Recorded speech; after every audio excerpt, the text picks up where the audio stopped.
The word anukirtaya is very significant. Anukirtaya means to follow the description, not to create a concocted mental description, but to follow. Shaunaka Rishi requested Suta Goswami to describe what he had actually heard from his spiritual master, Shukadev Goswami, about the transcendental pastimes of the Lord manifested by his internal potency. Bhagwan, the Supreme Personality of Godhead, has no material body, but he can assume any kind of body by his supreme will. That is made possible by his internal potency. So these are the words spoken by Shaunaka Rishi, who is asking Suta Goswami, please describe all the activities and pastimes of the Personality of Godhead, who is full of self-desire and who assumes all these activities by his internal potency. So Prabhupada mentions anukirtaya means to follow the description and not to create a concocted mental description, but to follow. Invariably when I travel, I see people reading some books in the flight or otherwise.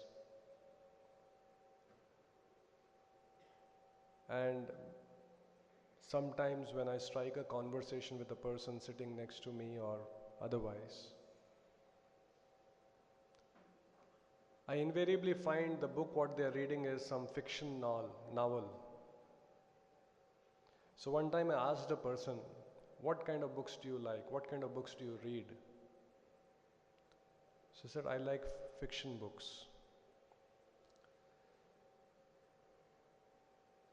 In my life till now I haven't read any fiction books, so I was curious, so I asked him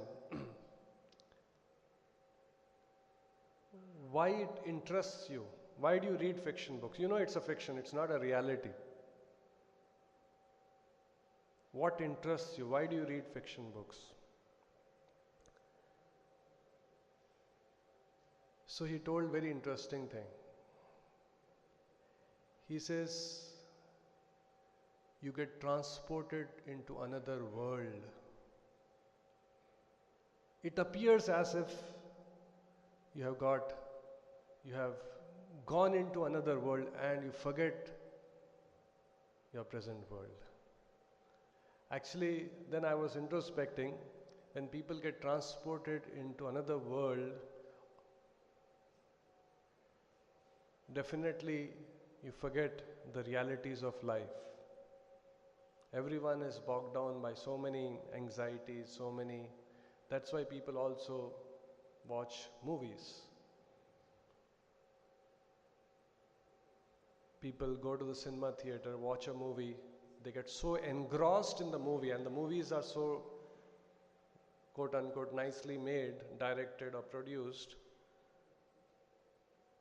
that completely captures a person's attention. And for that 2 hours, you're completely absorbed in that particular world. You relate with those characters. And when you come back, people also say it's a stress buster. Because constantly mind is analyzing, producing thoughts, thinking of the past, thinking of the future.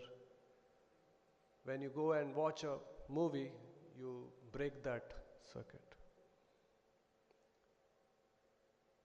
Yes, it gives momentary relief, just like people drink, but then it doesn't address the problem at the root. Momentarily you forget. Momentarily you get transported into another world, but back again. Abrahma bhuvana loke punaravartina Arjuna. Again you are back to your... So instead of addressing the root cause, instead of looking for real source of happiness, today's world, the lot of quick fix solution people are seeking momentarily does give them relief, but far away from finding the real solution. Unlike fiction books, unlike these days movies are there. There's a movie very popular now called Angry Birds. There was a video game, and on that they have made billions of dollars have been spent on that movie. Angry Birds, fictitious characters. Unlike that, all the characters, although such a contradictory thing, such historical pastimes of the Lord, they're called mythology. Whereas very educated, intelligent people, knowing that these are all fictitious characters, they are very eager to watch. Some of you may be knowing Harry Potter became very famous a few years back. And I was speaking to someone, people would queue up outside the bookstore. They would pre-order the books, and the day the book was being released, people would queue up. The bookstores will open 2 hours early in the morning. Instead of 9 o'clock, it will open at 7 o'clock. And people would queue up. Again, it's all fiction. Whereas here, what Shonaka Rishi is asking Shuddha Goswami is, please describe to us the pastimes of the Supreme Lord, what you have heard from your spiritual master Shukadev Goswami. So these pastimes are not concoctions. These are all not fiction. Many times when we hear about Lord's pastime, like Lord descending in the form, boar form, or Keshav Dhrita, Meena Sharira, fish form, tortoise form, it appears it's all fiction. How can Lord? Okay, we understand, we have faith in Lord. But how can Lord descend in the form of a fish or a tortoise? So, again, Avajananti ma mudha, Krishna says, Janma karma cha me divyam evam yo veti tattvataha. That's why, just to conclude, by hearing superficially, one can lead to a very wrong understanding. That's why systematically the Bhagavatam describes about even the Leelas of the Lord, sometimes is mentioned in the 10th canto.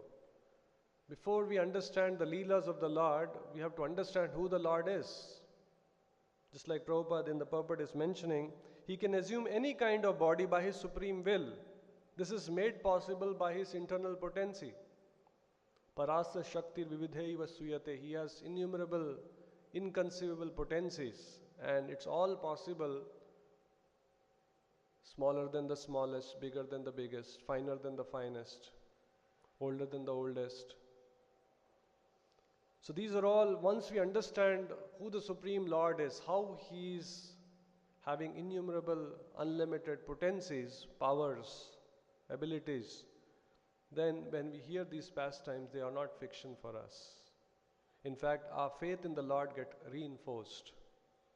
Our conviction that Lord is so great, He can do anything and everything, gets reiterated when we hear such pastimes, rather than we doubting those pastimes. When I was young,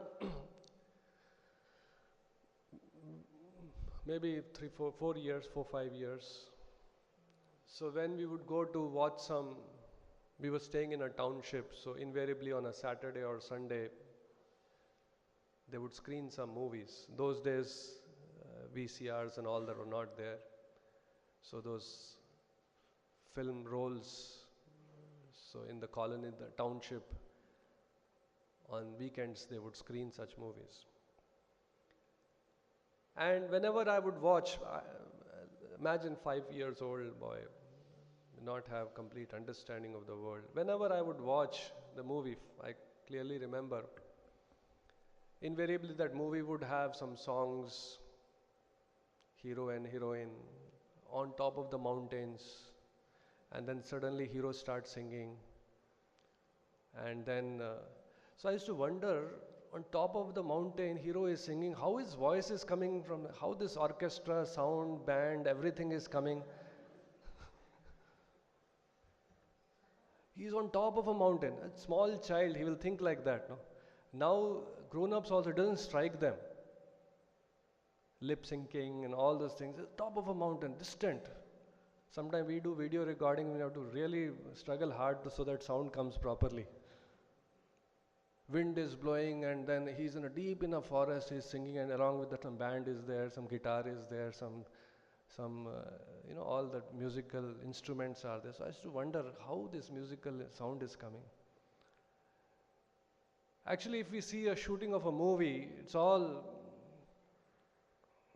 to shoot one scene, cut, retake, cut, and finally all this cut, retakes, they all stitch together, and experts sit together and weave it together, and finally the movie comes out, and it brings about a great illusion. We get absorbed in the plot. Actually, if we see the movie cut, one scene, a hero will come and slap, "Kyun mara tumne mujhe?" It's all disjointed scenes. Doesn't make any sense, but once it is stitched together, it creates an illusion. We get so absorbed in the plot, in the scene. But it interests people. That's why Shastras say, because they say the swans and the crows. It's actually very true. It's such an illusion. Just like these days popular, some stars, movie stars, they know that he's 60 years, 65 years, 70 years, barely he can, walk. But in the movies he marks stunts and all that, and people are watching. It's an illusion.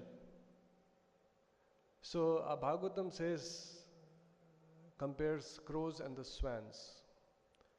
Generally we find crows where the garbage is there, filth is there, some dead body is there. And where do we find swans? Where there is pristine, pure, clear water. Although Bhagavatam is so sublime, such wonderful pastimes of the Lord are there, but people have no interest in them. If we see a typical Sunday morning, although it's open for everyone, people can come, hear Bhagavatam, have prasadam, have darshan, but we see 200, 250 people. The problem is that people have a mentality of a crow. Crow-like consciousness, where filth, garbage, all those things captures their attention. Bhagavatam starts with Paramo Nirmatsaranam Satam.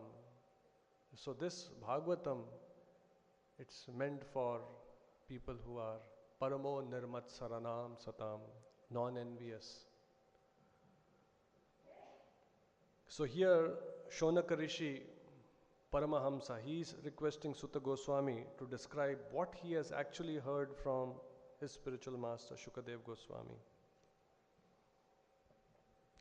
So Prabhupada says it is not some the Lord's pastimes which are manifested by his internal potency is not some concoction. It is enacted by his supreme will and made possible by his internal potency. We were talking about the crows and the swans. We also understand from Bhagavatam, from Bhagavad Gita, that there is an energy of the Lord, illusory energy of the Lord, which Krishna, it's Mama Maya Dhuratteya. And the function of illusory energy is to keep us in illusion. It's agent of the Lord. It's energy of the Lord. It is doing the thankless job of keeping us in illusion.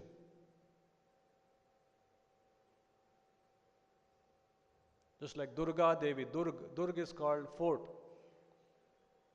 Durga, very difficult to surmount, to come out of that fort. We are captive in that fort, Durg.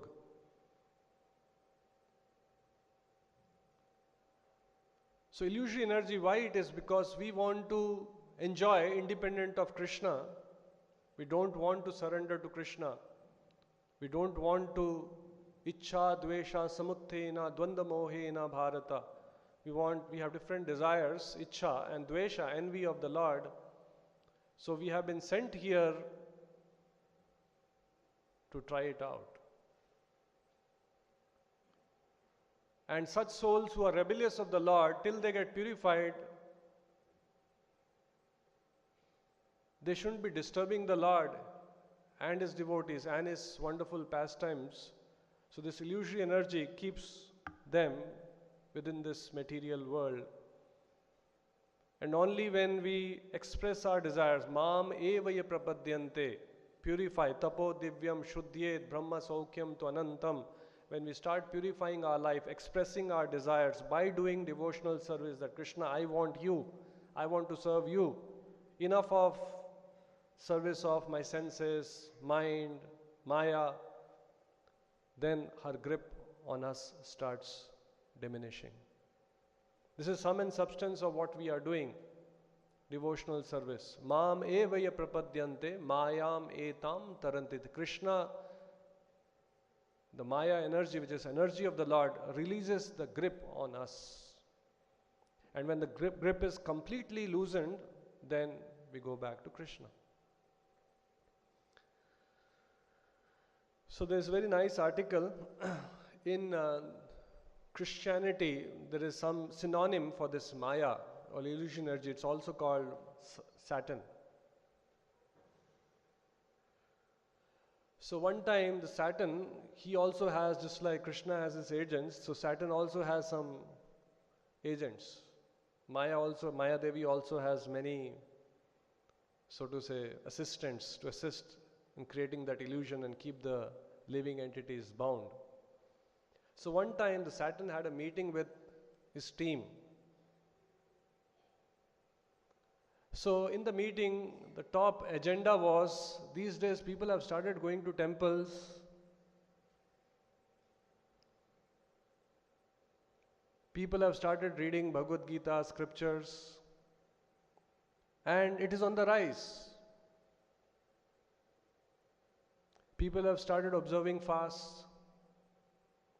And one of them, a little worried, a little bit in anxiety, he said, if this starts happening, we will lose our grip on the people. Once they gain connection with the Lord, because all this, going to the temples, reading scriptures, you are contacting the Lord, chanting the holy names. He says, once people connect with the Lord, we lose our grip on them.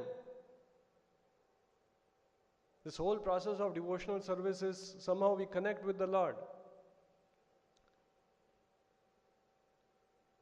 So what do we do? So this was a discussion point. So what should we do? People have started going to the temple, people have started observing fast, people have started, reading scriptures. So one of them said, I don't think we can stop people from doing this. Artificially, you can't restrict people. Even a child, when is growing up, the parents beyond a point cannot restrain. It becomes repression. So one of them was really smart, a young person in the team. He said, let's do one thing. Let us steal their time so that they don't have time to develop relationship with God. Many of us have come across when you say, why don't you come to the temple? Sunday we have nice programs. Yes, sir, Swamiji, I'll come. And then when you ask them, why didn't you come? Swamiji, I was busy. Last 2 weeks I've been traveling. So that they don't have time to deal relationship with the Lord. So then everyone said, yes, it's a good idea, let's do that. So then they started making plans based on this idea. To execute this idea, they started making some action items. What should we do? Distract them from gaining hold of their Savior and maintaining that vital connection throughout the day. Krishna Surya Sama Maya Hai Andhakar. The Saturn influence of Maya is Andhakar. And if we have connection with the Lord, then there's no question of Andhakar and no question of Maya. So distract them from gaining hold of their Savior and maintaining that vital connection throughout the day. Then again, one of them was skeptical. How do we do that? Avoid them from maintaining a contact and connection throughout the day. So then,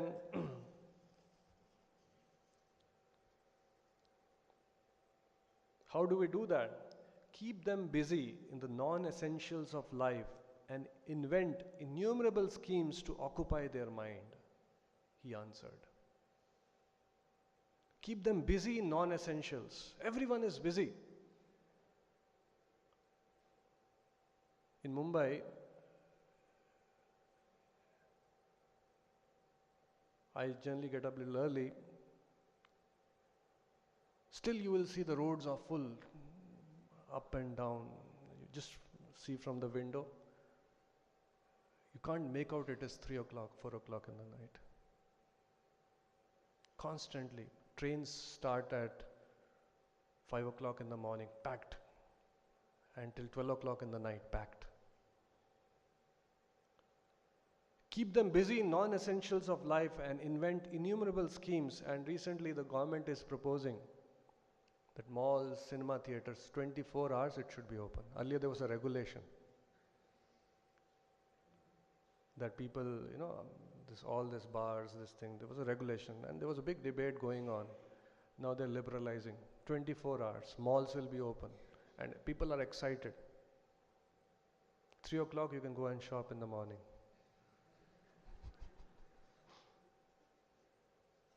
At least now they'll get up at 3 o'clock. Okay. Keep them busy in the non-essentials of life and invent innumerable schemes to occupy their mind.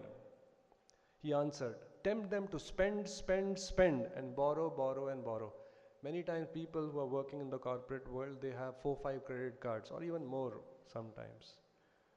And why they get it? Because they're earning some salary, so the banks offer, because that's the way they make money, by giving credit and on that interest. So initially when you get the credit card, you feel good because you can go to the shop, you can buy whatever you want, swipe the card and all that thing. But then it so happens that many times, because senses are untamed, uncontrolled, unlimited desires, we get tempted. We also as devotees many times we get tempted. And today's world there's a lot of allurements. So invariably people overspend. So every credit card has some limit. You reach that limit and then you have to pay the money till you further use it, for you to use further. So if there are 4-5 credit cards, they touch the limits of all the cards and they get into a debt cycle. The first day of the month when the salary comes, the entire salary practically goes in paying for the credit card bills and things like that because they overspent. So spend, spend, spend, borrow, borrow, borrow. Persuade the wives to go to work for long hours and husbands to work 6 to 7 days each week, 10 to 12 hours a day, so that they can afford their empty lifestyle. Now the lifestyles have become so complicated. If you have to really live in a big city with all this kind of lifestyle, you have to go to a mall, you have to watch a movie, you have to do this thing, you have to go and eat to fast food restaurant, then you need money. For that, maybe sometimes single person working in the family may not be adequate. So the wife also starts working. Keep them from spending time with their children. Recently we started ICVK program in Mumbai, so I was asking the parents came and asking what is the biggest challenge we have as far as parenting is concerned. So the biggest challenge is, in our times, grandparents were in the home. Invariably they would spend time with the grandchildren, they would tell some stories. The values gets transmitted. One person was saying, every day I used to hear something before sleep. But these days, children, it's nuclear families, mother is working, father is working, both come late. So they're not able to spend. They have done an analysis, an average parent spends 3.5 minutes of productive conversation with the child in a week. 3.5 minutes in a week. Vis-a-vis some 27 hours in front of television. On an average, a child watches, by the time he becomes a teenager, 8,000 murders in television and 20,000 acts of violence.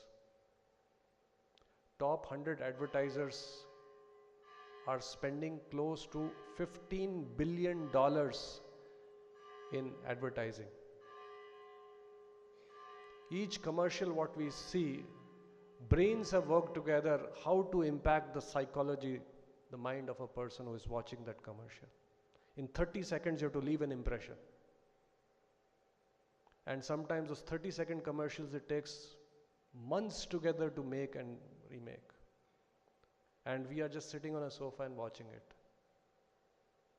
All that is we're getting, so to say, programmed. So here it says, persuade the wives to go for work for long hours, keep them spending time with their children. As their families fragment, soon their homes will offer no escape from the pressures of work. Overstimulate their mind so that they cannot hear that still small voice. So everyone's mind is overstimulated, information age, bombarded with information. Social media, Facebook, television, every moment, Twitter, every moment it's being bombarded with information. Entice them to play the radio and cassette player wherever they drive, to keep the TV, VCR, CDs and their PCs going constantly in their home, and see to it that every store and restaurant in the world plays non-scriptural music constantly. See, this is Maya's, what is being told. See that it happens. This will jam their mind and break their union with the Lord. Fill the coffee tables with magazines and newspapers. Pound their mind with news 24 hours a day. Invade their driving moments with billboards. Flood their mailboxes with junk mails, mail orders, catalogs, sweepstakes, and every kind of newsletter, promotional offering, free products, services, and false hopes. If you typically open your mailbox, you will see all these things. There's some promotional this thing. In this apps also you have, you do this thing, fly like this, domestic fare, cashback, tempting offers. Keep skinny, beautiful models on the magazines and television so that husbands will believe that outward beauty is what is important, and they'll become dissatisfied with their wives. Keep the wives too tired to love their husbands. Give them headaches too. If you don't give their husbands the love they need, they will begin to look elsewhere. That will fragment their families quickly. In America, 65% marriages end up in divorce. And 65% marriages, it's not that like India, arranged marriage where you didn't knew the partner. After having stayed with the partner for 6 months, 1 year, and then decided to get married, the marriage ends in divorce.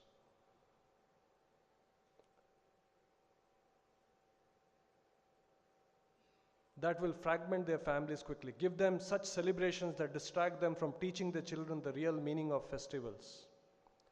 Even in their recreation, let there be excesses. Have them return from their recreation exhausted. These days I was reading an article, the biggest challenge for vacations is, there was a time when vacations were very rejuvenating.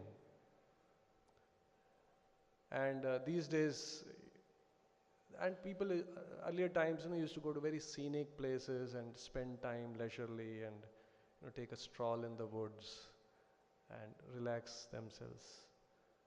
These days people go for recreation to huge amusement parks. As I said, momentarily there is a high, but then artificial high comes crashing down. Just like take caffeine. Immediately there's a high. So many times people return from vacation exhausted. Keep them too busy to go out in nature and reflect on God's creation. Send them to amusement parks, sporting events, plays, concerts, and movies instead. Keep them busy, busy, busy. And when they meet for spiritual fellowship, involve them in gossip and small talk so that they leave with troubled conscience. Crowd their life with so many good causes that they have no time to seek power from God. Sometimes some people are sattvic, they don't want to involve in all these things. They may be very simple living kind of people. But then they also involved in some good causes, some charitable, some philanthropic, something, this thing. Better than nonsense, but keeps them away from God. Crowd their life with so many good causes that they have no time to seek power from God. Soon they'll be working in their own strength, sacrificing their health and family for the good of these causes. It will work, it will work. So all of them nodded in unison, yes, this will work, this will work. And this is what is happening in today's world. Everyone is busy. Maya has rolled out a wonderful plan, and everyone is enamored, everyone is tightly into the grip of Maya. No time for Lord. So finally it ends with, only we know. Busy means busy, it's an abbreviation, B-U-S-Y. What does it stand for? Being under Satan's yoke. Yoke means, tightly under the grip of Satan. So that way we all have a very challenging task, no doubt by the mercy of Srila Prabhupada, by following that sadhana.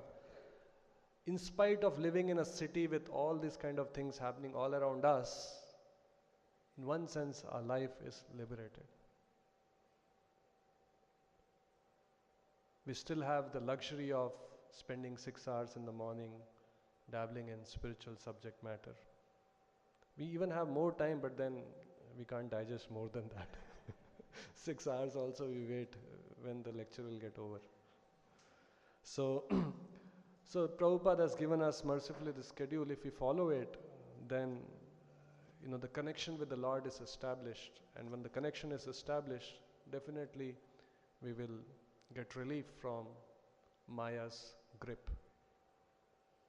On a daily basis, our consciousness dips when we forget the Lord, when we engage in, like he says, gossiping. Even here it says, even when they meet for spiritual fellowship, involve them in gossip and small talk so that they leave with troubled conscience. It can happen even with us. Although we have great opportunity to hear about the Lord, talk about the Lord when we meet each other, discuss about the pastimes of the Lord, but because we are conditioned, because we have natural inclination, Prabhupada says, Vacho Vegam, Manasa Vegam, Jiva Vegam, tongue, constantly, moment we get an opportunity, we start talking.